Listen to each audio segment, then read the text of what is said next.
You just got promoted. Congratulations. But now, those friends you had at work, the people you vented about the boss with, they're your team. And now you're their boss. Friendships at work are great. They boost morale, they improve collaboration, they make work just more enjoyable to be at. I don't have to convince anybody that it's important to have work friends. But when the power dynamic changes, things about those friendships are going to change too. Suddenly, your decisions have consequences. Promotions, raises, performance appraisals, all of those are going to be received a little bit differently from your friends because they're coming from you. And by the way, those people might know a little too much about you from Instagram or previous happy hours. The line between a work friend and now a member of the team, that can get really messy. So how do you manage your friends without ruining the friendship or your credibility as a leader? Stay tuned. If you're new to the channel, my name is David Burkus, and I study high-performing teams and work with leaders to build their best team ever. Work dynamics are constantly changing, and if you feel like that's you and you want to know what you can do to level up your leadership and build your best team ever, then subscribe to the channel down below, or better yet, join our email newsletter community, link in the description below. All right, let's get into it. Most new managers fall into one of two traps when they start managing their friends. They pretend that nothing has changed, or they change everything. They pretend that nothing has changed, meaning they're still out there socializing. They're still gossiping with everybody, still oversharing. And that can really undermine when they have to make tough calls or tough decisions. That can backfire. Or they change everything. They overcorrect, they build walls, they stop socializing altogether, they stop talking to anyone outside of meetings and official emails. And that seems cold, because it is. Ignoring the power shift creates resentment and favoritism, but overcorrecting can undermine trust and morale. You need a new relationship with your friends, and here's how to build one. Pretending nothing's changed is like pretending you didn't just get a promotion, but you did. They know it, you know it, everybody knows it, but not mentioning it is like not mentioning that awkward smell that everybody notices, but no one talks about. So address it. You don't need to deliver some big formal speech. A simple human one-on-one conversation with each friend can do a lot here. Try something simple like, hey, I know it feels a little different in this new role, and I really value our friendship, but I do need to make sure that I'm fair and consistent with the whole team.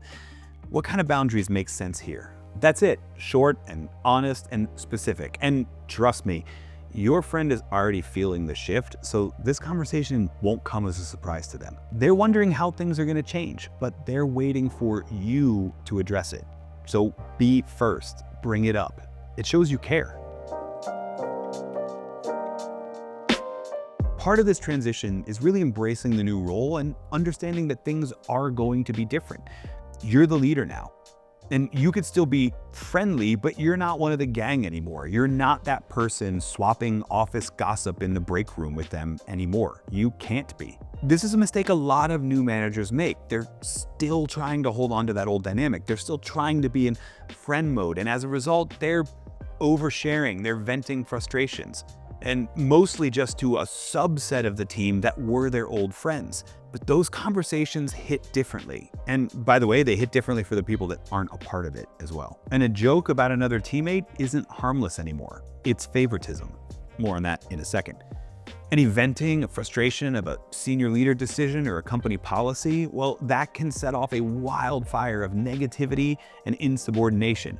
And that'll come back to burn your credibility as a leader in the company. So when you need to offload, and you will need to offload, you'll need to find a better outlet. Call a mentor, someone you can trust that doesn't work in the company or inside the company. Find a manager at your level or maybe even above.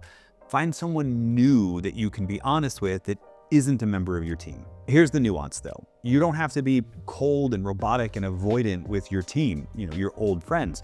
You can still be friendly, you can still laugh with them, you can still celebrate wins with them, but your behavior needs to line up with your new responsibilities. There are new boundary lines here. You're not just their buddy, you're their leader first and a friend second. part of being a leader first means consistency. You can't just give your friends leeway on meeting deadlines that you wouldn't give to other people.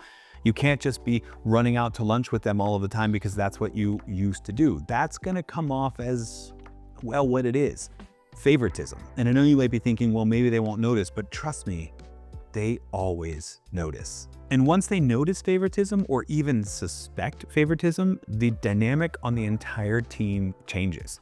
They start to question your decisions. They start to question your motives, maybe even call into question your integrity.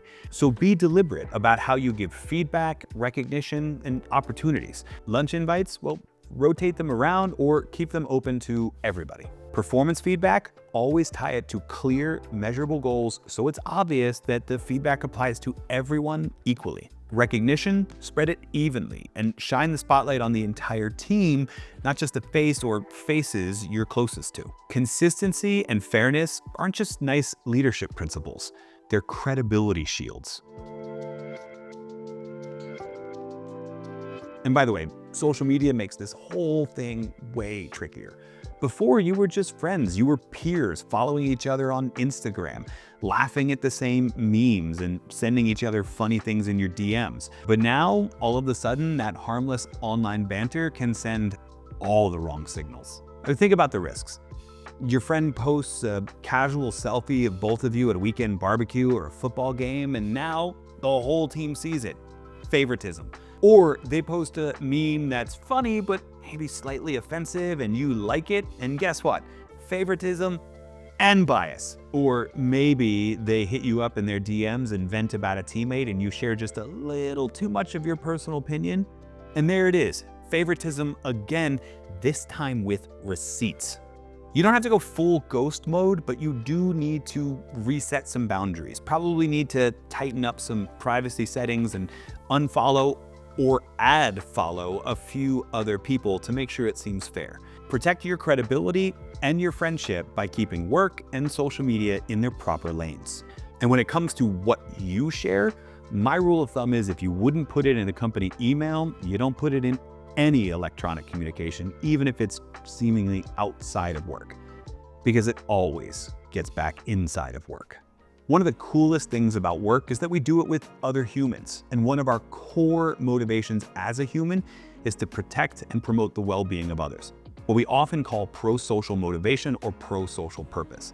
And now that you're the leader of those humans, one of the best things you can do is build the level of pro-social purpose on your team and build the level of connection on your team. So you're going to want to check out this video here on what is pro-social purpose and how do you get more of it on your team.